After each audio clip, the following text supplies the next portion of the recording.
कुछ लोगों का मानना है कि श्रीमद् भागवत गीता, महापुराण और विष्णु पुराण में शाक्य वंशावली का उल्लेख मिलता है।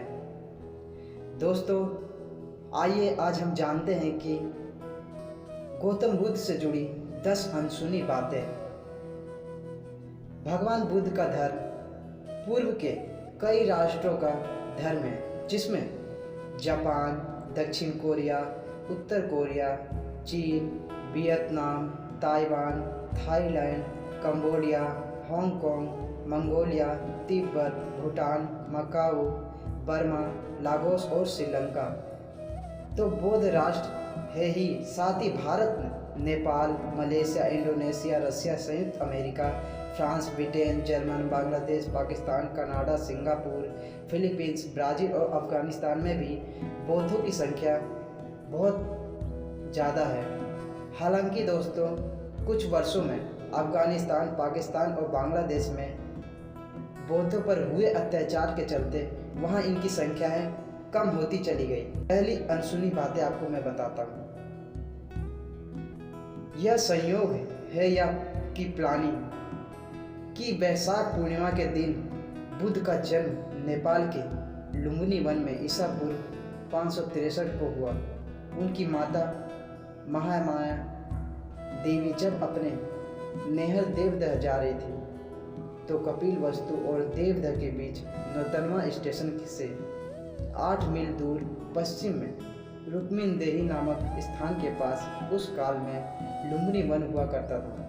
वहीं पुत्र का जन्म हुआ।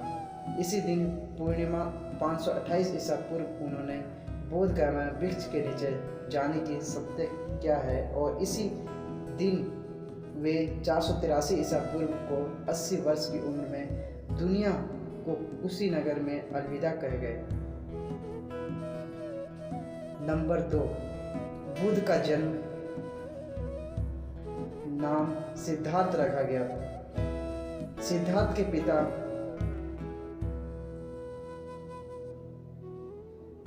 शुद्धोधन कपिलवस्तु के राजा थे और उनका सम्मान नेपाल ही नहीं समूचे भारत में था। सिद्धार्थ की मौसी गौतमी ने उनका लालन पालन किया, क्योंकि सिद्धार्थ के जन्म के 7 दिन बाद ही उनकी मां का देहांत हो गया था। नंबर 3, गौतम बुद्ध शाक्य वंशावली क्षत्रिय थे। शाक्य वंश में जन्मे सिद्धार्थ का 16 वर्ष की उम्र में ही दंडपानी शाक्य की कन्या यशोधरा के साथ विवाह हुआ। यशोधरा से उनको एक पुत्र भी मिला, जिनका नाम राहुल रखा गया। बाद में यशोधरा और राहुल दोनों बुद्ध के भिक्षु हो गए।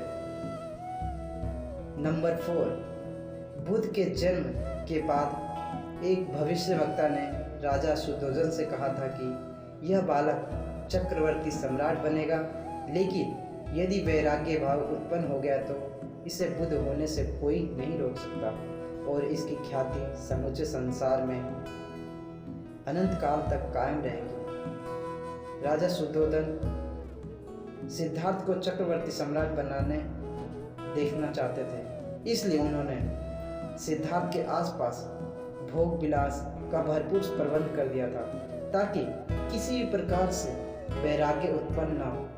बस यही गलती शुद्धोधन ने कर दी और सिद्धार्थ के मन में वैराग्य उत्पन्न हो गया। नंबर 5, कहते हैं कि एक बार वे शाक्यों के संग में सम्मिलित होने गए। वहाँ उनका वैचारिक मतभेद हो गया। मन में वैराग्य भाव तो था ही, इसके अलावा क्षत्रिय शाक्य संघ से वैचारिक मतभेद के चलते संघ ने उनके समक्ष 2 प्रस्ताव रखे थे। वह यह कि फांसी चाहते हो या कि देश छोड़कर जाना। सिद्धार्थ ने कहा कि जो आप दंड देना चाहें। शाक्यों के सेनापति ने सोचा कि दोनों ही स्थिति में कौशल नरेश को सिद्धार्थ से हुए विवाद का पता चल जाएगा और हमें दंड भुगतान होगा। तब सिद्धार्थ ने कहा कि आप निश्चित रहें, मैं संन्यास लेकिन चुपचाप ही देश से दूर चला जाऊंगा। आपकी इच्छा भी पूरी होगी और मेरी भी।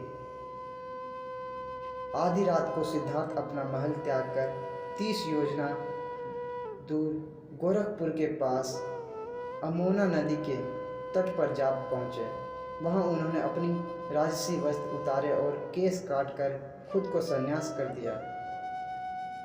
उस वक्त उनकी आयु मात्र 29 वर्ष थी।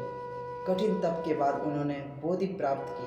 बोधि प्राप्ति की घटना ईसा से 528 वर्ष पूर्व की है, जब सिद्धार्थ 35 वर्ष के थे। भारत के बिहार में बोध गया में आज भी वह वट वृक्ष विद्यमान है, जिसे अब बोधि वृक्ष कहा जाता है। सम्राट अशोक इस वृक्ष की एक शाखा श्रीलंका ले गए थे, वहाँ भी यह वृक्ष है। नंबर 6, कुछ लोग कहते हैं कि श्रीमद् भागवत गीता, महापुराण और विष्णु पुराण में हमें शाक्यों की वंशावली के बारे में उल्लेख पढ़ने को मिलता है। कहते हैं कि राम के 2 पुत्रों लव और कुश में से कुश का वंश ही आगे चल पाया। कुश के वंश में ही आगे चलकर सल्ले हुए, जो कि कुश की 50वीं पीढ़ी में महाभारत काल में उपस्थित थे। इन्हीं सल्ले की लगभग 25वीं पीढ़ी में ही गौतम बुद्ध हुए थे। इसका क्रम इस प्रकार भी बताया गया है। सल्ले के बाद बहत्य, उरुक्ष, बतस्त्रो, प्रतिशुभ्यो, दिवाकर, सहदेव, ध्रुवाक्ष, भानुरथ, प्रतीक्षा, सुप्रतीप, मरुदेव, सुनक्षत्र, किन्नराक्ष, अंतरिक्ष, सुषेण, सुमित्र, बृहदर्ज, धर्म, कृतज्ञ, व्रात, रणजय, संजय, शाक्य, शुद्धोदन और फिर सिद्धार्थ हुए, जो आगे चलकर गौतम बुद्ध कहलाए। इन्हीं सिद्धार्थ के पुत्र राहुल थे। राहुल को कहीं कहीं लांगन लिखा गया है। राहुल के बाद प्रसेनजीत, क्षुद्रक, कुलक, सूरत, सुमित्र हुए। इस तरह का उल्लेख शाक्य वंशावली समाज की पुस्तकों में हमें देखने को मिलता है। नंबर 7, भगवान बुद्ध ने भिक्षुओं को आग्रह पर उन्हें वचन दिया था कि मैं मैत्रेय से पुनः जन्म लूँगा। तब से अब तक 2500 साल से अधिक समय बीत गया है। कहते हैं कि बुद्ध ने इस बीच कई बार जन्म लेने का प्रयास किया, लेकिन कुछ कारण ऐसे बने कि वे जन्म नहीं ले पाए। अंततः थियोसॉफिकल सोसाइटी ने जे कृष्णमूर्ति के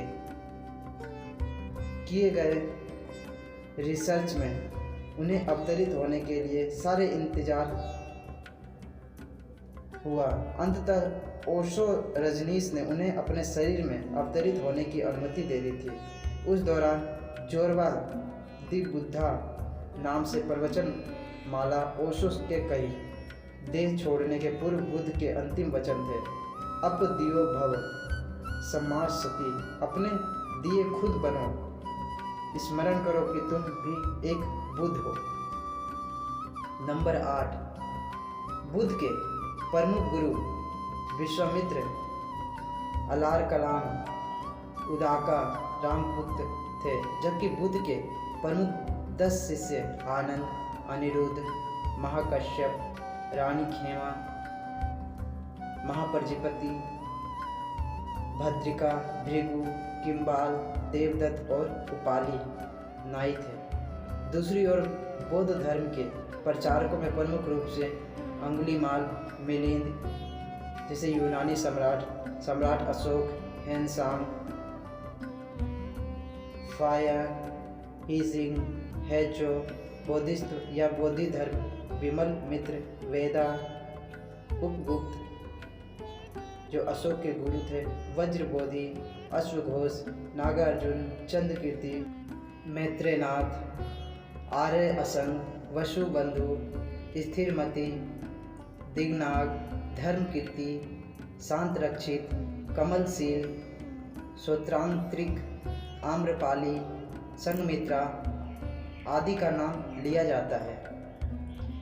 बुद्ध के धर्म प्रचार से उनके भिक्षुओं की संख्या बढ़ने लगी, तो भिक्षुओं के आग्रह पर बौद्ध संघ की स्थापना की गई। बौद्ध संघ में बुद्ध ने स्त्रियों को भी लेने की अनुमति दे दी। बुद्ध के महापरिनिर्वाण के बाद वैशाली में उत्पन्न द्वितीय बौद्ध संगति में संघ के 2 हिस्से हो गए, हीनयान और महायान। सम्राट अशोक ने 249 ईसा पूर्व में पाटलिपुत्र में तृतीय बौद्ध संगति का आयोजन कराया था। उसके बाद भी भरपूर प्रयास किए गए कि सभी भिक्षुओं को एक ही तरह के बौद्ध संघ के अंतर्गत रखे जाने के, किंतु देश और काल के अनुसार इनमें बदलाव आता रहा। नंबर 9, शोध बताते हैं कि दुनिया में सर्वाधिक प्रवचन बुद्ध के ही रहे हैं। यह रिकॉर्ड है कि बुद्ध ने जितना कहा और जितना समझाया उतना किसी और ने नहीं। धरती पर अभी तक ऐसा कोई नहीं हुआ जो बुद्ध के बराबर कह गया हो। सैकड़ों ग्रंथ हैं जो उनके प्रवचनों से भरे पड़े हैं और आश्चर्य है कि उनमें कहीं भी दोहराव नहीं है। 35 वर्ष की उम्र में के बाद बुद्ध ने जीवन के प्रत्येक विषय और धर्म के प्रत्येक रहस्य पर जो भी कुछ भी कहा वह त्रिपिटक में संकलित है। त्रिपिटक अर्थात 3 पिटक, विनय पिटक, सुत्त पिटक और अभिधम्म पिटक। सुत्त पिटक के खुद्दक निकाय के एक अंश धम्मपद को पढ़ने का ज़्यादा प्रवचन है। इसके अलावा बौद्ध जातक कथाएं विश्व प्रसिद्ध है, जिनके आधार पर ही ईसप की कथाएं निर्मित है।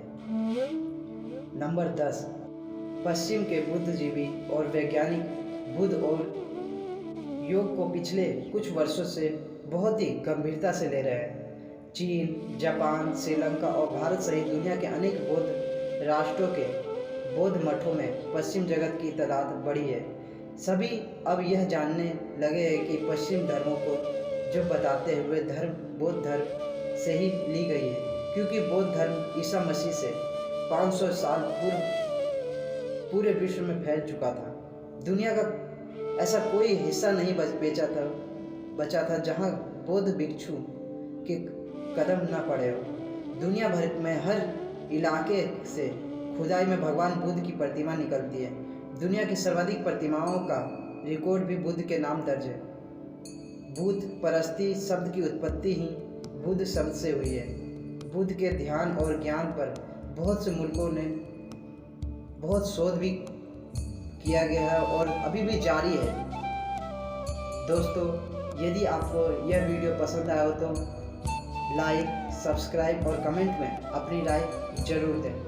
धन्यवाद।